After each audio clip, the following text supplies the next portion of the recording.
Hey, good evening. Today I have brought a non-fiction story for you. It is about a boy who had dreamed big and he did achieve his goals. So, are you ready for the story? This story will take you crazy. So, let's just don't wait. Here we go. Once upon a time, not too long ago, there was a 14-year-old boy named Sebastian who loved the ocean more than anything else in the world.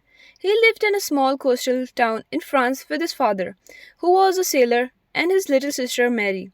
From the day he learned to walk, Sebastian was around boats. His father used to take him in short boat trips, and by the age of 10, Sebastian could sail small boats by itself. He wasn't afraid of waves, the wind, or even storms. In fact, he loved it. He dreamed of sailing across the whole ocean one day. One summer evening, Sebastian saw something amazing on TV. It was a story about a teenager from America who sailed across the Atlantic Ocean all alone. His eyes lit up with excitement. He ran to his dad and said, "Papa, I want to sail across an Atlantic too." His dad smiled and said, "That's a big dream, my boy. But if you train hard, plan well, and stay brave, maybe one day you can also do it." From that day, Sebastian made a decision. He would become the youngest boy to sail across Atlantic Ocean alone. His family thought it was a big idea, but they didn't stop him. His father promised to help him learn everything he needed. They began training every day. He learned how to read maps, use compass, fix boat part, talk on radio, and understand the weather. He also had to learn how to cook simple food, take care of his health, and stay calm in dangerous moments. Months passed, and Sebastian kept working. His school friends cheered for him, though some didn't believe he could do it. "You are just a kid," one boy said, but Sebastian didn't listen. He believed in himself. Finally, after a whole year of planning and training, he was ready. His boat was small but strong. It was named the Little Dreamer. It had enough food, water, clothes, and tools for a long trip. There was a small bed, a stove, and all safety gear he needed. His father helped him install GPS system and satellite phone in case of emergencies. The big day came, the sky was blue and the sea was calm. People from the town came to harbor to wave goodbye. Mary gave her big brother a necklace with a small seashell and said, "Come back safe, bro. Brave Cavalier." With a big smile, Sebastian united the ropes, raised the sails, and off he went into a wide ocean. Everyone clapped and cheered. At first, everything was perfect. The sun shone brightly, the wave danced gently, and wind pushed the little dreamer forwarded. Sebastian took photos, sang songs, and talked to his dad through satellite phone. Every day he wrote his journal. Day 1. I saw dolphins. They swam next to my boat like old friends. He was living his dream. But the ocean is not always friendly. After about a week, dark clouds gathered. A storm was coming. Sebastian checked the weather on his screen. Heavy winds and strong waves, it said.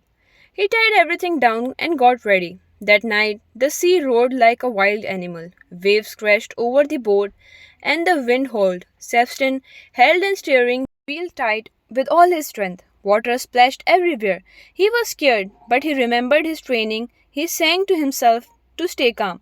After hours of fighting with storm, the sun rose again. The sea became quiet. The storm has passed. Sebastian was wet and tired, but his boat was safe. He smiled and said, "I made it." He ate a warm meal and wrote his journal. Day 9. Big storm, scary, but I stay strong. Day turned into weeks. Sebastian faced many more challenges. One day the boat's sail got stuck. He had to climb up the mast with ropes to fix it. Another day, a flying fish jumped into a boat. It scared him at first, but he laughed and let it go back into the sea. Sometimes he felt lonely, but he always looked at his sky and star and felt like the world is with him.